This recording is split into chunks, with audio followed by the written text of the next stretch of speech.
In this video, we're going to look at Energy Transfer. Energy Transfer is an oil and gas midstream company. Midstream refers to the points in the oil production process that fall between upstream and downstream. Midstream includes the storage, processing, and transportation of petroleum. And what I do in my videos is I run my discounted cash flow model to figure out the true value of a company's stock.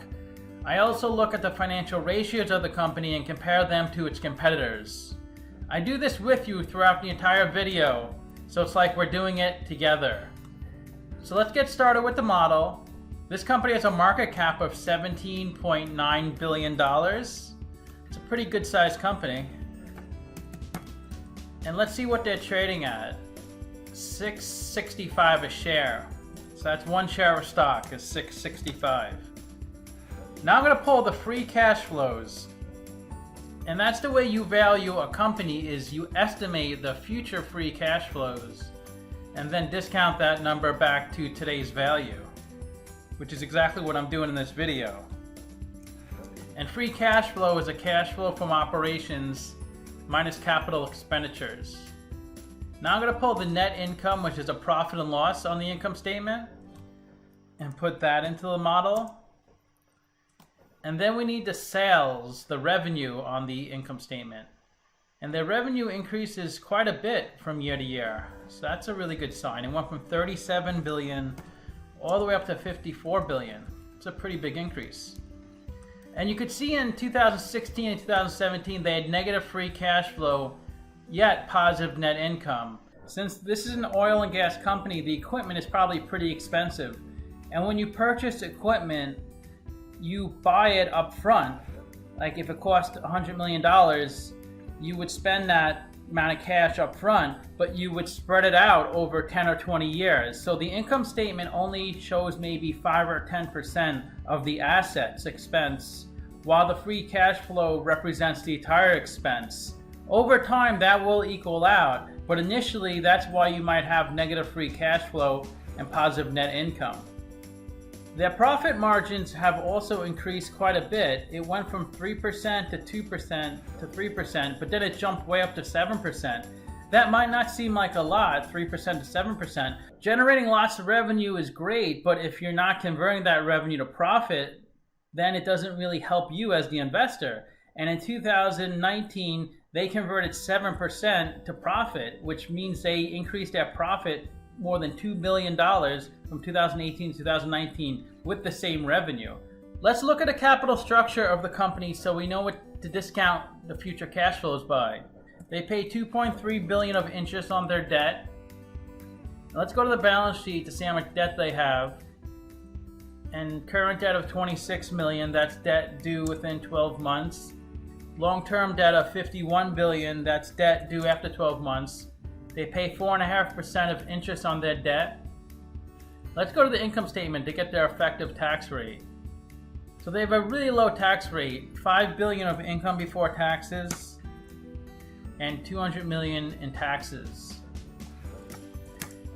Only 3.8% in taxes. This is pretty common with oil and gas companies because they receive lots of subsidies, because what they do is provide a product which is really needed. So that's why the government provides them a lot of subsidies or kickbacks. And they also get to defer a lot of their losses into future years.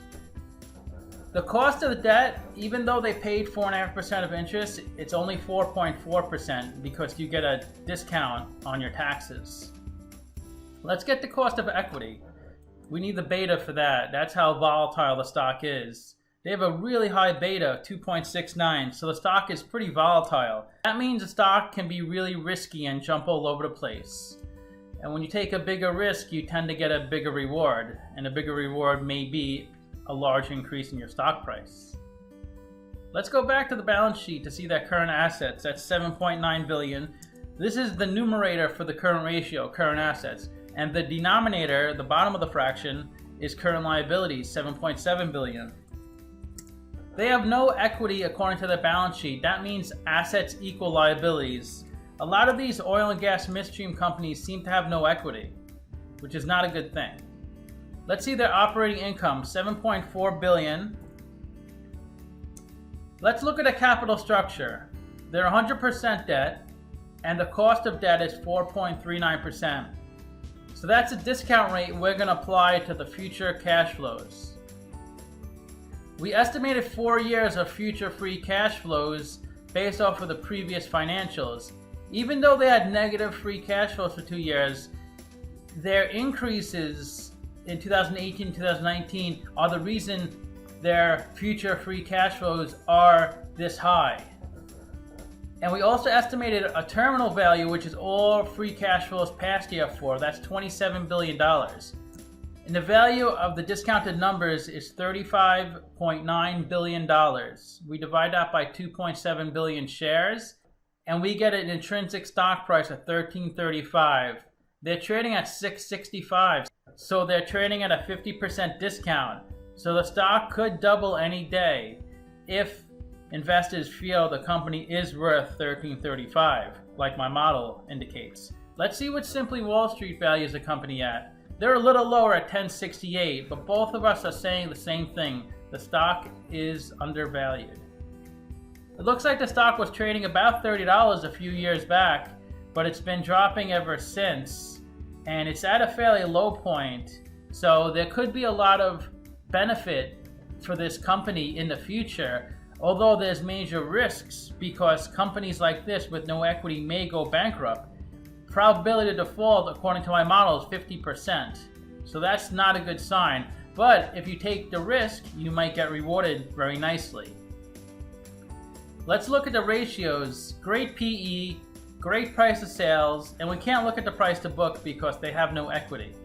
The price to earnings ratio is 665, which is stock price over earnings per share, $1.33. And to calculate earnings per share, that's net income over shares outstanding.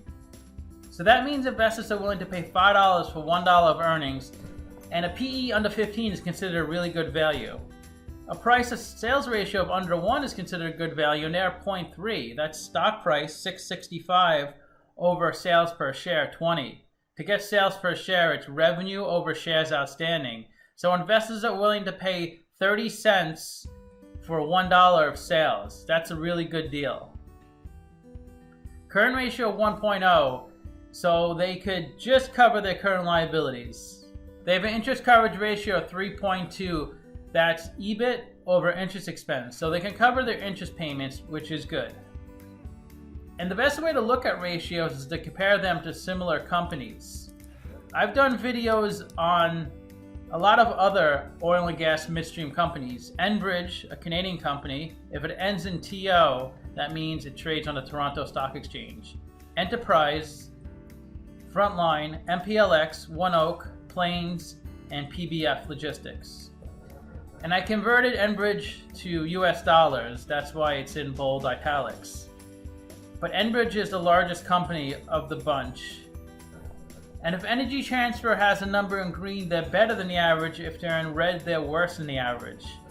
They're much better than the average in price to earnings and price to sales. We can't look at their price to book because they have no equity. They could cover their current liabilities, and most of these companies can't cover their current liabilities, which means their current ratio is below 1. They're 100% debt, like Enterprise Products, MPLX, Plains, and PBF. So lots of companies with pure debt, and their market cap is a little less than the average. The average is 19 billion, they're 17.9 billion. It's a tough industry to invest in because any of these companies could go bankrupt any day. But if you choose the right company, you may double or triple your money. So let me know what you think in the comments. Thanks for watching.